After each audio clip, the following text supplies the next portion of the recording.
Hi friends, welcome to Johana Academy. Taluk SI எக்ஸாம்க்கான last 40 days study plan நம்ம YouTube சேனல்ல உங்களுக்கு நான் அப்டேட் பண்ணியிருக்கிறேன். ஸோ அந்த ஸ்டடி பிளான் படி இன்னைக்கு நீங்க படிக்க வேண்டிய தலைப்பு இயக்கம். ஸோ இந்த வீடியோல இந்த இயக்கம் தலைப்புல எந்தெந்த பகுதிக்கெல்லாம் நீங்க முக்கியத்துவம் கொடுத்து படிக்கணும் அப்படிங்கறத நான் சொல்றேன். ஸோ அந்த பகுதியை மட்டும் தெளிவா நீங்க படிச்சால் போதுமானது. சரிங்களா? ஓகே.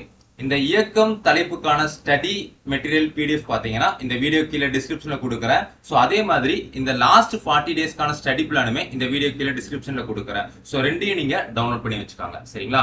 ஸோ இப்போ நம்ம கொடுக்கக்கூடிய இந்த கண்டென்ட் இருக்கு பாத்தீங்களா, இது உங்களுக்கு படிக்கிறதுக்கு கஷ்டமா இருக்கு, எனக்கு கம்மியான கண்டென்ட்டும் ரொம்ப முக்கியமான பகுதி மட்டும் தான் நான் படிக்கணும் அப்படின்னு நினைக்கிறவங்க நம்ம சேனல் சார்பா நம்ம கண்டக்ட் பண்ற தாலுக் எஸ்ஐ எக்ஸாம்க்கான 40 டேஸ் கிராஷ் டெஸ்ட் பேட்ச்ல நீங்க ஜாயின் பண்ணிக்காங்க. சரிங்களா?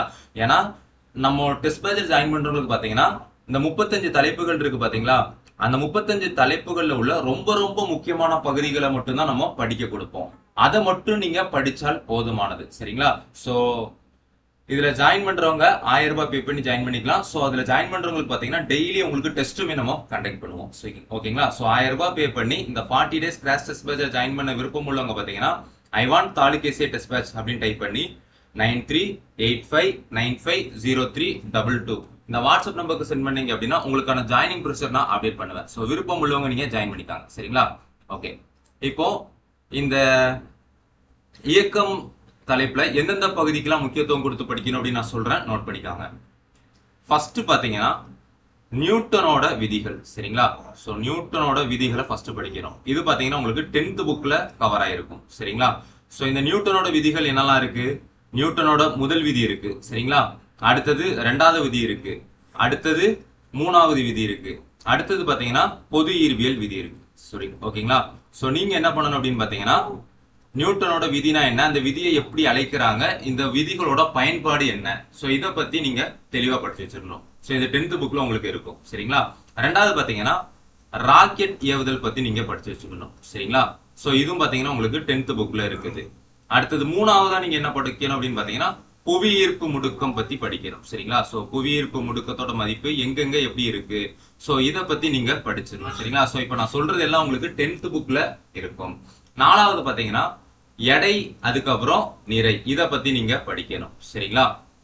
அடுத்தது 5வது தலைப்பா நீங்க என்ன படிக்கணும் அப்படின்னு பாத்தீங்கன்னா விசை, அதுக்கப்புறம் அதோட வகைகள் பத்தி நீங்க படிக்கணும். சரிங்களா? சோ விசைக்கு பாத்தீங்கன்னா நிறைய வகைகள் இருக்கு. என்னெல்லாம் இருக்கு அப்படின்னு பாத்தீங்கன்னா உதாரணத்துக்கு தொகுப்பயன் விசை இருக்கு, மைய நோக்கு விசை இருக்கு, மைய விலக்கு விசை இருக்கு, பரப்பில் விசை இருக்கு. சோ இது மாதிரி விசை அதோட வகைகள் நீங்க படிக்கணும். சரிங்களா? அதுக்கப்புறம் நீங்க என்ன படிக்கணும் அப்படின்னு பாத்தீங்கன்னா இயக்கங்கள். சரிங்களா? சோ இயக்கங்கள் அதுக்கான எடுத்துக்காட்டு. இப்போ நேர்கோட்டு இயக்கம்னா என்ன, அதற்கான எடுத்துக்காட்டு என்ன, வளைவு பாதை இயக்கம்னா என்ன, அதற்கான எடுத்துக்காட்டு என்ன. சோ இதெல்லாம் பாத்தீங்கன்னா உங்களுக்கு 6th புக்லயும் 12th புக்லயும் இருக்கு. சரிங்களா? அடுத்தது நீங்க 7வதா நீங்க என்ன தலைப்பு படிக்கணும் அப்படின்னு பாத்தீங்கன்னா திசைவேகம். திசைவேகம்னா என்ன, சோ அதோட அலகு என்ன. அதுக்கப்புறம் முடுக்கம்னா என்ன, அதோட அலகு என்ன. அடுத்தது வேகம்னா என்ன, அதோட அலகு என்ன. இதெல்லாம் பேசிக். சரிங்களா? அதுக்கப்புறம் உந்தம்னா என்ன, அதோட அலகு என்ன. சோ இதெல்லாம் பாத்தீங்கன்னா உங்களுக்கு 8th புக்ல கொஞ்சம் தெளிவா கொடுத்திருப்பாங்க. சரிங்களா? சோ அதை நீங்க படிச்சு வச்சுக்கோங்க. அடுத்தது பாத்தீங்க அப்படின்னா வளிமண்டல அழுத்தம் நீங்க படிக்கணும். சரிங்களா? சோ வளிமண்டல அழுத்தம். அது போக பாஸ்கல் விதியோட பயன்பாடுகள் நீங்க படிக்கணும். சரிங்களா? பாஸ்கல் விதியோட பயன்பாடுகள் நீங்க படிக்கணும். அடுத்தது 9வதா பாத்தீங்கன்னா இப்போ கொடுத்திருக்க பிடிஎஃப்ல 119வது பேஜ்ல உள்ள கண்டென்ட் நீங்க படிக்கணும். சரிங்களா? சோ இந்த 9 தலைப்புகளை, இந்த 9 பகுதியை இந்த பிடிஎஃப்ல நீங்க படிச்சால் போதுமானது. சரிங்களா? சோ இப்போ நான் சொன்ன இந்த ஃபர்ஸ்ட் 5 டாபிக் இருக்கு பாத்தீங்களா, முதல் 4 டாபிக் பாத்தீங்கன்னா உங்களுக்கு 10th புக்லயே உங்களுக்கு கவர் ஆயிரும். சரிங்களா? சோ 5வது தலைப்பு பாத்தீங்கன்னா விசை 10th புக்லயும் இருக்கும், மத்த 8th 9th புக்லயும் உங்களுக்கு இருக்கும். சரிங்களா? சோ இயக்கம் வகைகள் பாத்தீங்கன்னா 6th புக்லயும் 12th புக்லயும் இருக்கும்.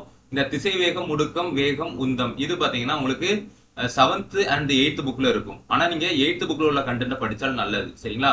சோ வளிமண்டல அழுத்தம், அதுக்கப்புறம் பாஸ்கல் விதி பாத்தீங்கன்னா 9th அப்படி இல்லைன்னா 8th புக்ல உங்களுக்கு அவைலபிளா இருக்கும். சரிங்களா? சோ நம்ம தாலுக் எஸ்ஐ எக்ஸாம்க்கான டெஸ்ட் பேட்ச்ல நீங்க ஜாயின் பண்ண விருப்பப்பட்டீங்க அப்படின்னா 1000 ரூபாய் பே பண்ணி ஜாயின் பண்ணிக்கலாம். ஸோ நம்ம கொடுக்கக்கூடிய கண்டென்ட்ல இருந்து தான் உறுதியா வரக்கூடிய தாலுகேசி எக்ஸாமுக்கு வந்து உங்களுக்கு கொஸ்டின்ஸ் வந்து கேட்பாங்க. சரிங்களா? ஸோ விருப்பம் உள்ளவங்க நீங்க ஜாயின் பண்ணிக்காங்க. தேங்க்யூ.